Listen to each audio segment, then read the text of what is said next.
me to be here today at the opening of Add-on Development.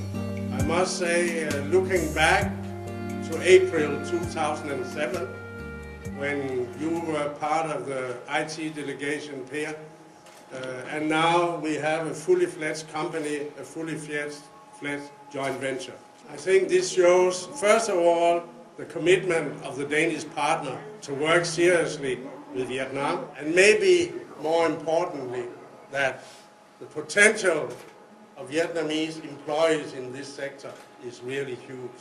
There is no doubt that the IT sector will be one of the growth sectors in Vietnam for the benefit of the economy and certainly also for those employed in that sector. Now there is a huge future for this company if you can sell to all Microsoft customers around the world. Of course, I'm very proud that Danida, through Danish government funds, can give a little contribution to this joint venture. But I think one should always remember that in business, it is the bottom line which counts.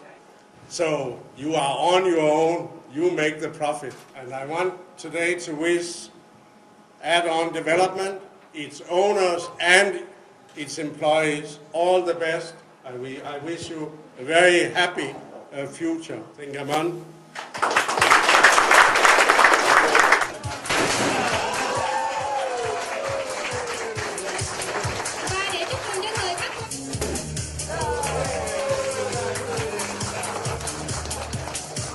At komme til Vietnam har vi mulighed for at være en af de første. Vi har mulighed for at gå ud og finde de bedste af de bedste, opgradere dem til en vesteuropæisk vidensniveau, og så drage dem ind i vores forretning på et godt grundlag. So we have the knowledge, we have the know-how, we have the knowledge transfer from the Danish company as well as from the Vietnamese company. So we have the best combination of the knowledge, technology, experience and the know-how.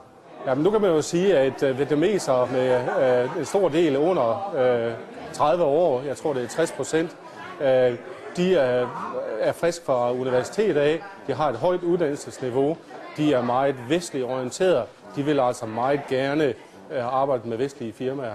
Og der kan man jo se, at vi har de folk, vi har ansat, 25 nu, de er alle sammen meget ambitiøse for at yde de ydelser, som vi nu engang efterspørger. Det er ikke os, der måske siger, at de skal blive her en time ekstra. Det gør det helt af sig selv.